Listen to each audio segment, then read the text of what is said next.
Hi guys, நான் ஆக்னேஷ் பேசுகிறேன். இன்றைக்கி என்ன பார்க்க போறோம்னா, ஒருத்தர் கேட்டார், கம்ப்யூட்டரை எப்படி ஃபாண்ட் சைஸ் வந்து சேஞ்ச் பண்ணுறதுன்னு. ரொம்ப ஈஸியாக நம்ம விருப்பத்துக்கு என்ன விருப்பமாக படுறோமோ அதுக்கேற்ற மாதிரி நம்ம ஃபாண்ட் சைஸ் வந்து சேஞ்ச் பண்ணிக்கலாம். ஃபர்ஸ்ட் ஆஃப் ஆல் என்ன, உங்களோட கண்ட்ரோல் பேனல் ஓப்பன் பண்ணிக்க. உங்ககிட்ட கண்ட்ரோல் பேனல் இது மாதிரி இல்லைனா ரொம்ப சிம்பிள் தான். அதுக்கும் நான் ஒரு வழி சொல்கிறேன். ரைட் கிளிக் பண்ணிக்கோங்க. இந்த பர்சனல் லிஸ்ட்டை ஓப்பன் பண்ணிக்கலாம். ஓப்பன் பண்ணிவிட்டு இதில் பார்த்தீங்கன்னா கண்ட்ரோல் பேனல் மேலே இருக்கும். அதை கிளிக் பண்ணாலும் கண்ட்ரோல் பேனலுக்கு போகலாம். அப்படி இல்லைனா கம்ப்யூட்டர் ஆண்ட போய் ரைட் கிளிக் பண்ணுங்கள். அதில் போய் ப்ராப்பர்ட்டிஸ்குள்ளே போங்க. அதுக்கு மேலே பார்த்தாலும் கண்ட்ரோல் பேனல் இருக்கும். ஸோ நீங்கள் எப்படி வேணாலும் கண்ட்ரோல் பேனலில் போயிடலாம். இல்லை ஃபாண்ட்ஸ்னு இருக்குது பார்த்தீங்களா, இதை கிளிக் பண்ணிக்கலாம். கிளிக் பண்ணிவிட்டு உங்களுக்கு எந்த ஃபாண்ட்டில் வேணுமோ அந்த ஃபாண்ட்டை வந்து நீங்கள் கிளிக் பண்ணிக்கலாம். உங்களோட விருப்பம் தான். இதில் நிறைய இருக்குது. உங்களுக்கு தமிழ் வேணுன்னா கூட நீங்கள் தமிழை வந்து செலக்ட் பண்ணிக்கலாம். உங்களோட விருப்பம் தான். வேணால் நம்ம ஆட் கூட பண்ணிக்கலாம்.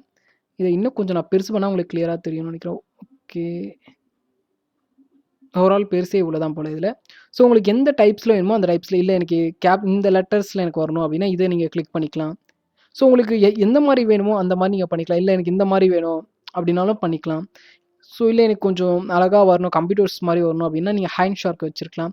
இல்லை வேணும்னா நீங்களே கூட உள்ளே லோட் பண்ணிக்கலாம். உங்களோட விருப்பம் தான். எதை வேணுமோ அதை செலக்ட் பண்ணிக்கிங்கன்னா போதும். செலக்ட் பண்ணிட்டு அது எப்படி பார்க்கணும், ப்ரீவியஸில் எப்படி டைப் பண்ணுற மாதிரி இருக்கும்னு பார்த்தீங்கன்னா இந்த மாதிரி தான் இருக்கும். ஸோ நீங்கள் டைப் பண்ணிங்கன்னா இந்த மாதிரி தான் வரும். தெரியுதா, இந்த ஃபாண்ட்டில் வரும்.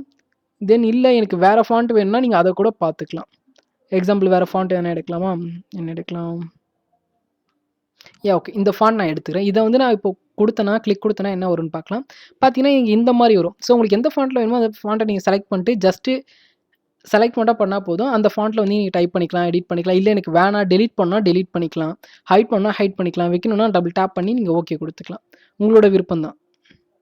ஓகே, இந்த வீடியோ உங்களுக்கு பிடிச்சிருக்கும்னு நினைக்கிறேன். தேங்க்ஸ் ஃபார் வாட்சிங்.